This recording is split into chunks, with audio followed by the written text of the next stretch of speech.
Hello students. देखिए आज हम इस वीडियो में क्लास 10th का जो चैप्टर 10 हमने स्टार्ट किया हुआ है, तो हम 10 का 10.2 करने वाले हैं। तो 10.2 के कुछ क्वेश्चन आज हम इस वीडियो में करेंगे, बाकी के बचे हुए क्वेश्चन हम नेक्स्ट वीडियो में करेंगे। उसके बाद हमारा 10 चैप्टर कंप्लीट हो जाएगा। तो देखिए चैप्टर 10 आपका जो सर्किल हमारा चल रहा है, इसमें हमने आपको जो थ्योरम्स बताई थी, 2 थ्योरम्स, तो उन्हीं 2 थ्योरम्स का यूजेस इस एक्सरसाइज में होने वाला है। देखिए फर्स्ट ऑफ ऑल हम क्वेश्चन देखते हैं, क्वेश्चन नंबर 1।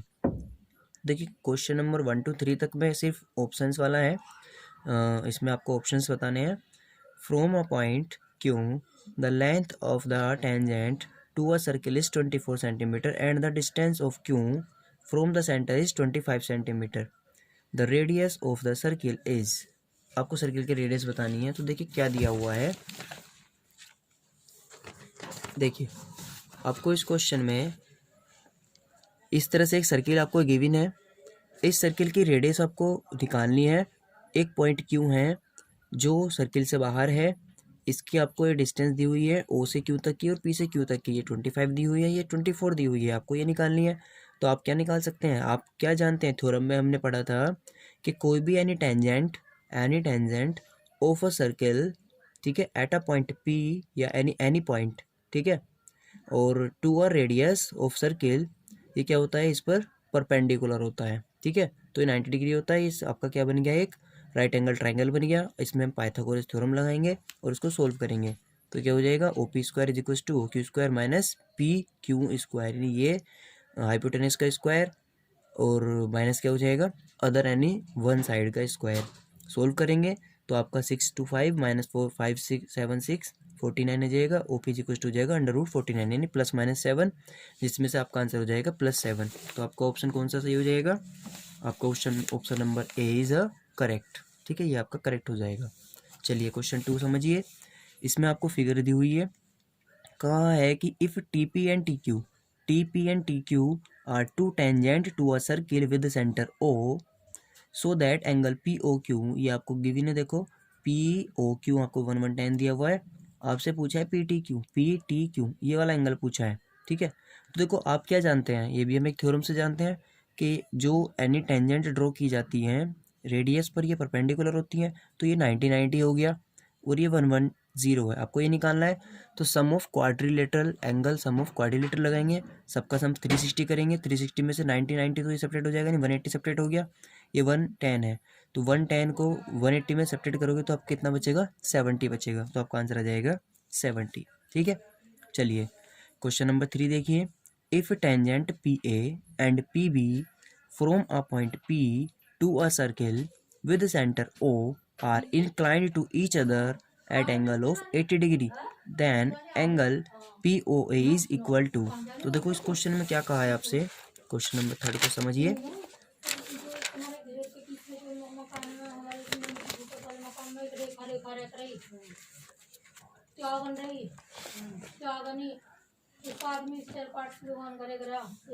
देखो इसमें क्या होगा, यहाँ इसमें हम इस सेंटर को देखेंगे, सेंटर ओ है, इसमें इंक्लाइंड आपको बाहर एंगल दे रखा है 80 डिग्री, ये आपके टेंजेंट है दो, P A and P B. आपको इसमें पूछा है कि जो ये एंगल ए ओ पी यानी पी ओ ए है, ये कितना होगा। तो उसके लिए पहले आपको एक कंप्लीट एंगल निकाल लेंगे। जब ये मिल जाएगा तो फिर उसका हम हाफ करेंगे। कैसे करेंगे हाफ, उसका रीज़न है। देखिए since P A and P B are two tangent, ये आपको टेंजेंट है टू अ सर्किल पर, तो ओ ए परपेंडिकुलर होगा पी ए पर और ओ भी परपेंडिकुलर होगा पी बी पर। क्यों होगा, क्योंकि ये रेडियस है। तो ये आपका 90 डिग्री हो जाएंगे। जब 90 हो गया तो since O A P B is a quadrilateral सब लगाया तो आपको ए ओ बी यानी जो एंगल है ए ओ बी आपको मिल जाएगा 100, ठीक है, 100 मिल गया। अब देखो नाउ, अब हमें ये ट्रायंगल और ये ट्रायंगल हम क्या प्रूफ करेंगे, इन ट्रायंगलों को हम क्या प्रूफ करने वाले हैं, कॉन्ग्रेंट प्रूफ हो जाएंगे। तो बाई सिम्प्लिसिटी से दोनों एंगल इक्वल हो जाएंगे। कैसे, in triangle P O A and triangle P O B क्या हो जाएगा, P A equal to P B already है, हम थ्योरम से जानते हैं। जब ये इक्वल हो गया, एक O P equals to O A, मतलब ओ पी क्या हो जाएगा, ये कॉमन साइड हो जाएगी। अब ओ ए एंड ओ बी दोनों रेडियस है तो ये भी सेम है, तो triple S by S S S congruent हो गया, ये एंगल इक्वल हो गए। सो हम कह सकते हैं कि जब ये एंगल इक्वल है सिम्प्लिसिटी से, तो ये इस कंप्लीट एंगल के हाफ भी होंगे, तो यानी ये एंगल कंप्लीट का हाफ होगा। यानी हम कह सकते हैं एंगल पी ओ ए या P O B is equal to half of angle A O B. तो हम कह सकते हैं कि angle P O is equal to half of angle P O A O B. आपका 100 था तो 50 हो जाएगा, तो आपका आंसर कितना आ जाएगा 50 डिग्री। ठीक है, चलिए क्वेश्चन नंबर नेक्स्ट देखते हैं। 4 से क्वेश्चन है, इंपॉर्टेंट क्वेश्चन है। देखिए क्वेश्चन नंबर 4 आपका क्या है कि prove that the tangent drawn at the end of a diameter of a circle are parallel. इसमें आपसे ये प्रूफ करवा रहा है कि प्रूफ कीजिए कि आप किसी सर्किल की कोई डायमीटर ड्रॉ करते हैं और डायमीटर के जो एंड हैं उन एंड पर टेंजेंट ड्रॉ करते हैं, तो ये टेंजेंट आपकी पैरेलल होती हैं। आपको क्या प्रूफ करना है इसमें? हमें इसमें प्रूफ करना है टू प्रूव कि ये जो टेंजेंट हैं ये कैसी हैं, पैरेलल है। यानी हम इसमें क्या प्रूफ करेंगे, देखो हम ये लिख देते हैं टू प्रूव टेंजेंट, यानी जो आपका ये पी क्यू है पैरेलल है आर एस के, ये आपको प्रूफ करना है। ठीक है, अब देखो आपको इसने गिवन क्या दिया है कि ये डायमीटर के एंड पर है, तो देखो हम क्या लिखेंगे। हमने इसको सर्किल को ड्रॉ किया, ये डायमीटर बनाई एक ए बी और इसके एंड पर ये टेंजेंट ड्रॉ किए हैं। अब हमें प्रूफ करना है कि पैरेलल है। तो देखो ये डायमीटर है, हमने क्या लिखा, since P A and R B, यानी जो पी ए है और ये आर बी है, आर टेंजेंट, जब ये टेंजेंट है तो रेडियस पर ये क्या होंगी, परपेंडिकुलर होंगी। यानी ओ ए इस पर परपेंडिकुलर है टेंजेंट पर और ओ बी इस आर बी पर परपेंडिकुलर है। ठीक है, अब हम क्या जानते हैं, ये थ्योरम से हमने पढ़ा है कि the tangent at any point of a circle is perpendicular to a radius through the point of contact. ये पॉइंट ऑफ कॉन्टैक्ट होता है तो परपेंडिकुलर होता है, हमने पढ़ा है।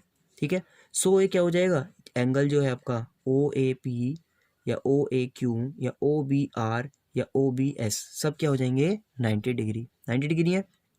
आप देखो इसको थोड़ी देर के लिए हमने 1 2 मान लिया, इसको 3 4, एंगल 1 एंगल 4 के इक्वल है और एंगल 2 एंगल 3 के इक्वल है। तो ये क्या है, ये ऑल्टरनेट एंगल इक्वल है। तो हम एक बात जानते हैं कि यदि आपके पास में कोई 2 पैरेलल लाइंस होती हैं और ये ट्रांसवर्सल होती हैं तो ऑल्टरनेट इंटीरियर एंगल और इक्वल होते हैं। ऐसे ही अगर हम इसका कन्वर्स भी प्रूफ कर दें कि ऑल्टरनेट इंटीरियर एंगल इक्वल है, सो ये लाइन पैरेलल होंगी।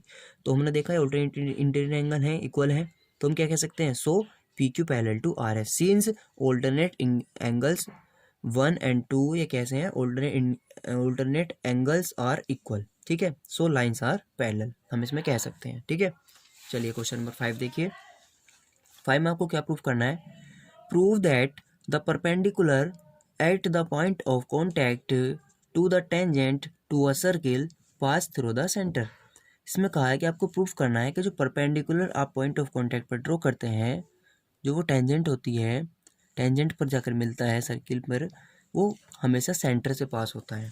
यानी हम इसमें प्रूफ करेंगे कि जो ये आप इस पॉइंट ऑफ कांटेक्ट पर ये आप यहाँ से सेंटर से एक लाइन ड्रॉ करते हैं, ये हमेशा क्या होती है, इस पर परपेंडिकुलर होती है। ठीक है, परपेंडिकुलर, और ये सेंटर से पास होती है। तो देखो ये वाली लाइन ऑलवेज सेंटर से पास होती है, आपको प्रूफ करना है। तो हमने क्या किया, हमने थोड़ी देर के लिए मान लिया कि इसका एक सेंटर और है ओ डैश, मान लिया।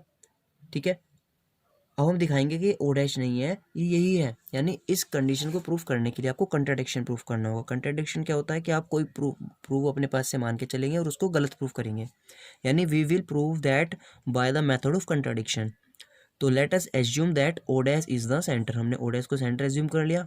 अब ओ डैश को सेंटर एज्यूम करते क्या हो जाएगा, O dash R Q 90 degree होगा। क्यों, क्योंकि सेंटर से पॉइंट ऑफ कॉन्टैक्ट पर जब आप किसी टेंजेंट पर एक मतलब रेडियस लेते हो तो वो हमेशा परपेंडिकुलर होती है। यानी the tangent at any point of a circle is perpendicular to radius, radius पर परपेंडिकुलर होती है, हमने पढ़ा है, क्योंकि वो पॉइंट ऑफ कॉन्टैक्ट से जा रहा है। ठीक है, तो क्या हो जाएगा 90 डिग्री, और एक आपको ये ऑलरेडी सेंटर है ही, तो ओ आर क्यू बराबर 90 डिग्री है ही हमारा, तो दोनों 90 हो गए। तो बाय इक्वेशन 1 एंड 2 हम क्या कह सकते हैं, तो देखो यूज इक्वेशन 1 एंड 2 से हम कह सकते हैं कि दोनों ये इक्वल होंगे, यानी दोनों एंगल इक्वल है।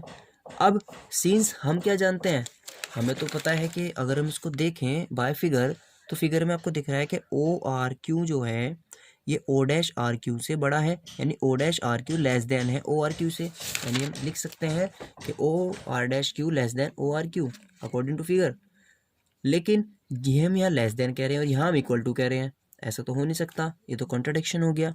तो हम क्या लिख रहे हैं, सिंस ये इक्वल है so this is not possible, ऐसा पॉसिबल नहीं है भाई। जब हम लेस देन हम लेकर चले हैं तो ये इक्वल कैसे हो सकता है, तो पॉसिबल ही नहीं है। इसका मतलब क्या हुआ कि O and O dash must coincide. इसका मतलब ओ और ओ डैश अलग नहीं है, एक ही जगह पर है। तो हम क्या कह देंगे, so O is the centre and O R is perpendicular to P Q, यानी वो उस पर परपेंडिकुलर है और वो उसका सेंटर है और वो उससे पास होकर के जाती है। ठीक है, चलिए क्वेश्चन नंबर 6 देखिए।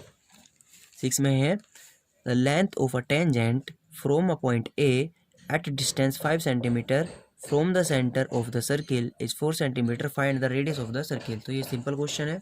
क्वेश्चन नंबर 6 आपको एक सर्किल दिया है, इस तरह से ये आपको एक डिस्टेंस दी है पॉइंट ए की 5 सेंटीमीटर है और ये एक 4 सेंटीमीटर दी है, इसकी रेडियस निकालनी है। तो फिर से भाई हम पाइथागोरस लगा देंगे और उसको निकाल लेंगे। कैसे कि ओ बी परपेंडिकुलर है बी ए पर, क्यों, क्योंकि tangent at point of a circle perpendicular to a radius through point of contact. ठीक है, ट्राइंगल में हमने ए ओ बी लिया, ए ओ बी में हमने पाइथागोरस लगाई और उसको आप सिंप्लीफाइड कर लेंगे पाइथागोरस से, आपका आंसर आ जाएगा। ठीक है, प्लस माइनस आएगा तो आप प्लस वाला लेंगे क्योंकि radius can never be negative. ठीक है, आपका आंसर आ जाएगा। क्वेश्चन नंबर 7 देखिए। 7 में क्या करना है आपको, two concentric circle are of radii 5 centimetre and 3 centimetre. Two concentric circle है, कंसेंट्रिक मतलब जिनका सेंटर एक ही होता है। Find the length of the chord of the larger circle which touch the smaller circle. आपको बड़े सर्किल की कोड निकालनी है जो छोटे सर्किल को टच करती है। तो देखो इस तरह से ये बड़ा सर्किल है, छोटा सर्किल है, छोटे सर्किल को टच करने वाली एक लाइन है, ये बड़े सर्किल की कोड है, ये आपको फाइंड करनी है। तो हमने यहाँ से इस पर एक जब परपेंडिकुलर डाला तो इस छोटे वाले की रेडियस है और ये बड़े वाले की रेडियस है। तो इस तरह से कि ट्राइंगल बन गया आपका, ये 5 है, ये 5 है। तो आपको क्या करना है, फर्स्ट ऑफ ऑल इस ट्राइंगल में पी ए निकाल लेंगे। तो हमने पी ए निकाल लिया, सबसे पहले पी ए आया हमारा 4 सेंटीमीटर। पाइथागोरस लगाएंगे, पाइथागोरस लगा के हमें इन छोटे ट्राइंगल में 4 ए मिल जाएगा। अब हमें क्या प्रूफ करना है कि ये दोनों ट्राइंगल कैसे हैं, कॉन्ग्रुएंट है। ठीक है, देखो ये आप क्या लिख सकते हैं, क्योंकि scenes perpendicular drawn from centre bisect the code. जब आप सेंटर से परपेंडिकुलर ड्रॉ करते हैं तो बाइसेक्ट करता है हमेशा कोड को, ये आपको ध्यान रखना। जब बाइसेक्ट करता है तो ये और ये दोनों इक्वल होंगे, यानी P A equal to A Q है। जब ये इक्वल है तो पी क्यू आपका डबल हो जाएगा पी ए के। ठीक है, और पी ए आपका 4 था तो ये हो जाएगा 8 सेंटीमीटर। ठीक है, चलिए नेक्स्ट क्वेश्चन इंपॉर्टेंट है और ईजी है। क्वेश्चन नंबर 8 क्या है, a quadrilateral A B C D is drawn to circumscribes a circle, prove that a plus B, यानी ये वाले फिगर की बात कर रहा है 10.12 कि a प्लस ए बी, यानी ए बी आपका ये है plus C D, A B plus C D is equal to होगा A D plus B C. ये आपको प्रूफ करना है कि अपोजिट साइड से कैसी हैं, इनका सम इक्वल है। तो देखो हम इसको कैसे प्रूफ करेंगे, तो ये सिंपल है आपका। फर्स्ट ऑफ ऑल आपका एक क्वेश्चन में फिगर गिवन है। तो देखो आप क्या जानते हैं, किसी एक्सटर्नल पॉइंट से किसी सर्किल पर 2 टेंजेंट आपकी गिवन हो तो वे दोनों की लेंथ इक्वल होती है, ये थ्योरम है। यानी आपका ये और ये इक्वल होगी। ऐसे ही इस वाले डी पॉइंट से देखें तो ये इक्वल होंगी, इस पॉइंट से देखें तो ये दोनों इक्वल होंगी और इससे देखें तो ये दोनों इक्वल होंगी। तो हम सबके लिए ये वाली बात लिखेंगे, यानी the length of 2 tangent drawn from an external point to a circle are equal, ये हम जानते हैं। तो देखो हम पहले इसमें बात करते हैं पॉइंट डी के लिए। तो D S equal to D R है, किससे, tangent to a circle from point D. ठीक है, इक्वल है। अब हमने लिया इस पॉइंट को, तो जो आपका सी क्यू है वो इक्वल है सी आर के, तो ये भी आपका पॉइंट सी पर, यही वाली बात से। ऐसे आपने इसको लिया तो आपका जो क्यू बी है वो इक्वल टू है बी पी के। ऐसे आपका सेम यही कंडीशन इसमें लग जाएगी कि A S equal to A P. ठीक है, इन चारों को हम ऐड कर लेंगे, ऐड करने पर इधर का इधर लिखा है, इधर का इधर लिखा है। तो अब जो डी एस है और आपका कौन सा है, डी एस और Q B, sorry D S और ए एस, डी एस और ए एस को एक साथ ले लिया हमने, एस कॉमन आ रहा है ना, तो इसका मतलब इसमें ये वाली लाइन बन जाएगी ये। ठीक है, ऐसे सी क्यू और क्यू बी को लिया तो सी क्यू और क्यू बी को लेंगे तो सी बी बन जाएगा। ऐसे ही आपने इधर डी आर और आर सी को लिया और डी पी और पी ए को लिया। तो जब आपने इन सबको लिया तो देखो ये क्या बन जाएगा आपका, इसकी जगह तो लिख देंगे ए डी और इसकी जगह जाएगा बी सी और इसकी जगह जाएगा डी सी और इसकी जगह जाएगा ए बी, और यही आपको प्रूफ करना था। ठीक है, तो हमने इस तरह से सिंप्लीफाइड करके प्रूफ कर दिया। जो क्वेश्चन नंबर 9 है वो सेम एज इट इज़ है, वो आप करके देख लेना। ठीक है, वरना नेक्स्ट वीडियो में हम 9 से लेके 13 तक के क्वेश्चन करा देंगे। Okay, thank you.